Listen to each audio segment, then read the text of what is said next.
Well, hi guys, it's that time. It's our Bible teaching snippet of the day. On my last snippet, I gave a personal testimony about a dream that I had of owning a business.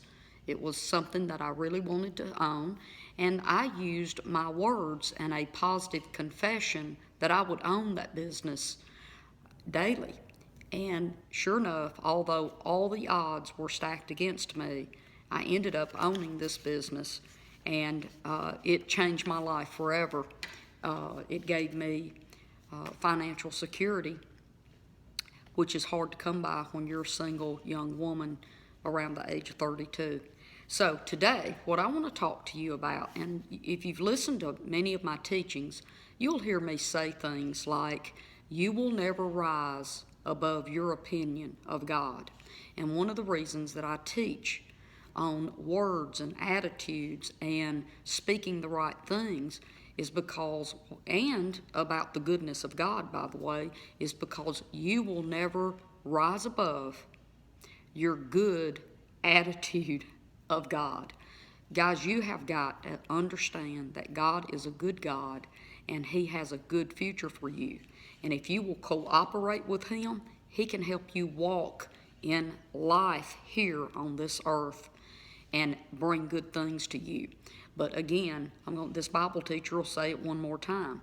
You are never going to be able to receive from God any better than what your opinion of Him is. I want to prove this to you in the Bible. I'm in Numbers chapter 14.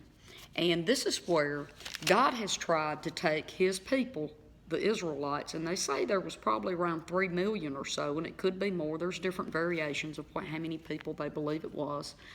And so Moses is leading them, and he's trying to get them to go into the promised land.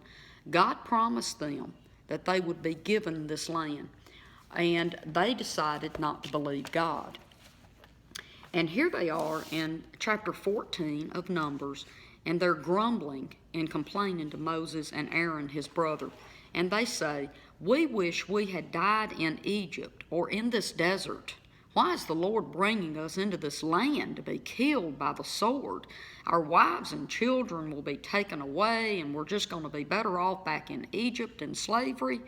Let's just choose a leader and let's all leave here and go back to Egypt." Okay. So they didn't believe God. Number one, they didn't believe Him. That's obvious. Now I'm going to roll down to verse 11. And God is talking to Moses. And He says, "How long will these people ignore and despise me? And how long will they not believe me, in spite of all the miracles and signs that I have done among them?" And I'd love to teach you about that, because God did some mighty works to get these people who were in bondage free. And they were actually loaded up gold and silver and jewelry and animals and everything, because by the time God got through, the Egyptians just wanted them to leave. And they're like, "Here, take everything with you when you go." Okay, let me get back to this though. So God is asking Moses, what length do I have to go to get people to believe what I tell them?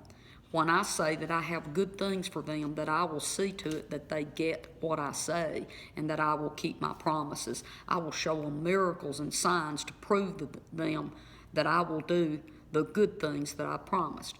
So, and they just wouldn't believe God. So down here, I'm going to roll down to verse 28, and this is the part I want you to listen to. This is so important. This is God talking, and He says, "This is what the Lord says. I have heard all the things that you have said, the grumbling and the murmuring against me. And as surely as I live, I will give to you the very things that you have said. You will die here in this desert." Okay. Now see, people that have a bad opinion of God will say, "Look how mean He was. He left them out there in that desert to die." No, He didn't. He didn't leave them. He didn't bring them out of the desert.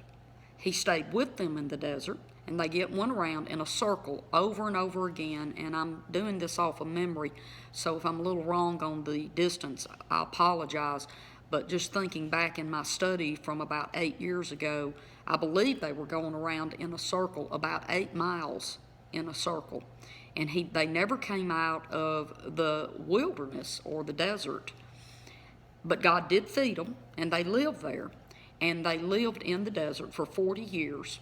And no one 20 and older lived to go into the promised land, the land that God promised that he would give them. And so he kept them in the desert, just as they said they wanted.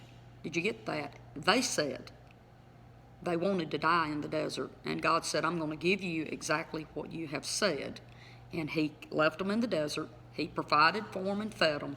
But none of the mumblers and grumblers and the negative people who would never raise their opinion of God to a good opinion and believe him walked in the promise that he had made to Abraham. Now, I want to close this by reading you this out of this little booklet that I've been sharing with you over the last week or so. And this says, words you speak identify you. The words you speak set boundaries in your life. The words you speak affect your spirit, your inward man, and your heart. If you want to locate yourself, just listen to the words that you speak. You will never realize beyond your words. Mark 11:23, Jesus said, he shall have whatsoever he says. I'm going to leave you with this thought. I want you to write down or record yourself. We got these fancy phones. Record yourself. And when you get home that night, listen to what you're saying. Are you mumbling and grumbling? Are you always complaining? Are you talking about how broke you are? Are you always talking something negative? Because I'm telling you, my friend, your tongue is a ready writer. That's Psalms 45:1 again. And you are writing your future with your words. I'm submitting to you this little t-shirt I have on. Be the sunshine. Speak good things. Speak positive things. Guys, I am a game changer. Everywhere I go, I don't care what the situation is. I don't care what other people are thinking. I don't care how upset or angry or none of that. When I walk in, I'm going to change the atmosphere. And it's going to be positive. There's going to be good things said because I'm going to release my words. And I'm going to change every situation to move it up a level to something good and something positive. I'm going to follow what God said. I am going to use good words, and I'm going to bless people and change their lives. God bless you, and I'll just see you here again tomorrow. Bye-bye.